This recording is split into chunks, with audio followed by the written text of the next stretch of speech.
Hello बच्चों, आज हम पढ़ने वाले हैं चैप्टर 11 जिसका नाम है वृत्तों से संबंधित क्षेत्रफल। वृत्त के बारे में हम आगे पढ़ चुके हैं 10 नंबर चैप्टर में। यहाँ पे हम उससे संबंधित क्षेत्रफल के बारे में पढ़ेंगे। तो इसमें मेन पॉइंट होता है त्रिज्य खंड। त्रिज्य खंड क्या होता है? सबसे पहले हम जानते हैं क्या है। ये हमारा वृत्त है और इसका मिड पॉइंट क्या होता है? केंद्र होता है। और यहाँ केंद्र से परिध को मिलाने पर क्या होती है? त्रिज्या बनती है।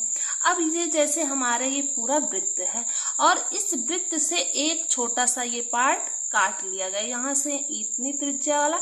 तो इस पार्ट को हम कहेंगे ये कैसा पार्ट है? लघु त्रिज्य खंड। और ये बड़ा वाला पार्ट क्या हो जाएगा? दीर्घ त्रिज्य खंड। तो यहाँ पे हम लघु त्रिज्य खंड को ओ ए पी बी और दीर्घ त्रिज्य खंड को ओ ए क्यू बी से डिनोट कर दे रहे हैं। और उसी तरह यहाँ पे है वृत्त खंड। अब वृत्त खंड क्या होता है? जैसे ये एक वृत्त है और इस वृत्त का एक पार्ट इतना काट लिया। इसमें तो त्रिज्या के द्वारा पार्ट काटा गया था, अब इसमें जीवा के द्वारा इस वृत्त का एक पार्ट काट लिया जा रहा है। तो ये क्या हो गया? ये वाला छोटा वाला पार्ट लघु वृत्त खंड और बड़ा वाला पार्ट हो गया दीर्घ वृत्त खंड। अब इसे हम कैसे लिखते हैं? लघु वृत्त खंड को ए पी बी और दीर्घ वाले को ए क्यू बी। अब इसके बाद क्वेश्चन कुछ फॉर्मूले हैं, जैसे कोण थीटा वाले त्रिज्य खंड का क्षेत्रफल। कहीं पे थीटा कोण दे दिया गया है, ऐसे यहाँ पे जैसे थीटा कोण दे दिया गया। अब कहा गया कि इसमें इस त्रिज्य खंड का क्षेत्रफल, इतने वाले पार्ट का थीटा वाले त्रिज्य खंड का क्षेत्रफल, ये त्रिज्य खंड है तो इसका थीटा मान लिया गया, तो इतने का त्रिज्य खंड का क्षेत्रफल निकालना है। तो उसके लिए हम फॉर्मूला लगा देते हैं theta upon 360 into pi r square. उसी तरह त्रिज्य खंड के संगत चाप की लंबाई के लिए theta upon 360 into 2 pi r का फॉर्मूला लगा देते हैं। अब चलिए हम आगे क्वेश्चन पढ़ते हैं। पहला नंबर क्वेश्चन क्या दिया गया है? अभ्यास 11.1 का दिया गया है कि 6 सेंटीमीटर त्रिज्या वाले एक वृत्त के एक त्रिज्य खंड का क्षेत्रफल ज्ञात कीजिए जिसका कोण 60 अंश है। तो चलिए हम इसको सॉल्व करते हैं। ये क्या है? एक वृत्त है। यहाँ पे इसका हम सेंटर पॉइंट मान लेते हैं। अब इसकी त्रिज्या कितनी है? 6 सेंटीमीटर इसकी त्रिज्या दे दी गई है और कोण इसमें थीटा कितना बन रहा है? 60 अंश का बन रहा है। तो चलिए यहाँ पे हमें जो पता है इसका नाम ओ ए बी रख देते हैं। अब जो पता है हम उसको लिख देते हैं। तो यहाँ पे हमें आर इक्वल टू कितना पता है? त्रिज्या 6 सेंटीमीटर पता है और थीटा इक्वल टू कितना पता है? 60 अंश पता है। अब हमें क्या निकालना है? त्रिज्य खंड का क्षेत्रफल। तो त्रिज्य खंड के क्षेत्रफल के लिए भी हमने कौन सा सूत्र बताया? Theta upon 360 into pi r square. यही वाला हम फॉर्मूला लगाएंगे। तो त्रिज्य खंड का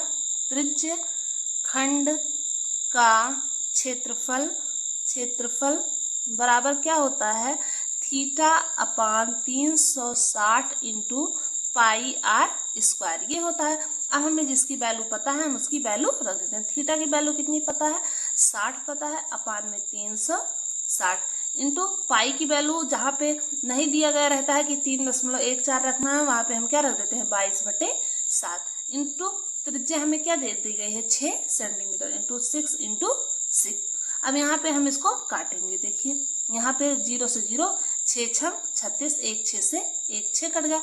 अब इसमें जो बचा उसका हम मल्टीप्लाई कर लेंगे। 6 दूनी 12, 6 दूनी 12, 1 13/7 कितना आ गया? 132/7 सेंटीमीटर स्क्वायर। ये हमारा आ गया इस वाले त्रिज्य खंड का क्षेत्रफल। इसी तरह चलिए हम आगे सेकंड नंबर वाला क्वेश्चन इसका सॉल्व करते हैं। अब सेकंड नंबर में क्या दिया गया है? एक वृत्त के चतुर्थांश का क्षेत्रफल ज्ञात कीजिए जिसकी परिधि 22 सेंटीमीटर है। तो यहाँ पे हम ये क्या है? एक वृत्त है। ये क्या हो गया? एक वृत्त। अब इस वृत्त के चतुर्थांश मतलब इसको 4 बराबर भागों में पहले तो हम डिवाइड कर देंगे। तो इसका जो एक ये पार्ट है, इस वाले पार्ट का हमें क्षेत्रफल ज्ञात करना है। अब हम वृत्त में जानते हैं कि अगर ये सीधी रेखा है और यहाँ से पूरा डायरेक्ट इस पे पड़ रहा है, इस पे कितने अंश वृत्त में बनता है कोण? इतने पे 90 अंश का कोण बन जाता है। इतने पार्ट पे यहाँ से यहाँ तक। यहाँ पे 0 रहता है, फिर इसके बीच में 30 40 50 60 70 80 90, यहाँ पर 90। तो यहाँ तक कितने अंश का कोण बन जाएगा? 90। इधर आएंगे तो 180 का बन जाएगा, यहाँ तक आएंगे तो 270 का बन जाएगा, यहाँ पे आएंगे तो 360 60 अंश का बन जाएगा। तो हमें एक ही पार्ट का तो निकालना है, तो हमारा एक पार्ट के लिए थीटा की वैल्यू क्या हो जाएगी, यहाँ से एक पार्ट के लिए थीटा इक्वल टू 90, चतुर्थांश कह रहा है ना चौथे भाग को, तो यहाँ पे थीटा इक्वल टू क्या हो जाएगा, 90 हो जाएगा।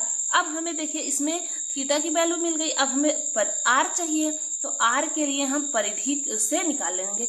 अब वृत्त की परिधि का फॉर्मूला क्या होता है, वृत्त की परिधि इसमें कितनी दे दी गई है, 22 सेंटीमीटर, वृत्त की परिधि 22 सेंटीमीटर।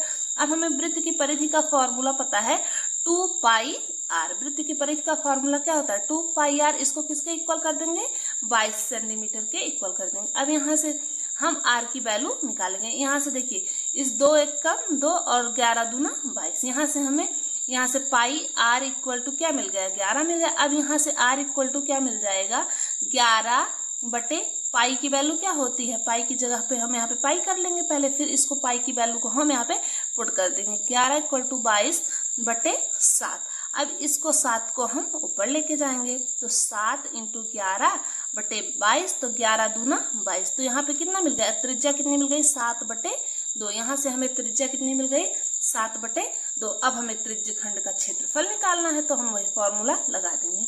तो क्षेत्रफल यहाँ पे लिख देंगे चतुर्थांश का क्षेत्रफल, चतुर्थांश का क्षेत्रफल बराबर क्या हो जाएगा, theta upon 360 into pi r square. थीटा की वैल्यू हमें 90 डिग्री मिल गई, तो थीटा की जगह पे 90 अपान 360 इंटू पाई की जगह पे हमें 22 बटे 7 इंटू त्रिज्या क्या मिल गई, 7 बटे 2 इंटू 7 बटे 2, 2 बार मल्टीप्लाई कर देंगे।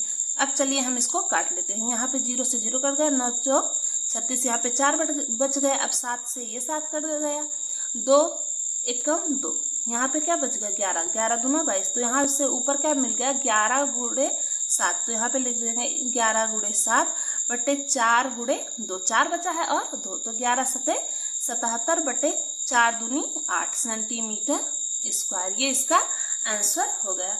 आशा करती हूँ कि आपको ये क्वेश्चन समझ में आ गए होंगे। यदि आपको क्वेश्चन समझ में आए तो हमारे इस चैनल को लाइक, सब्सक्राइब और शेयर अवश्य करें। धन्यवाद।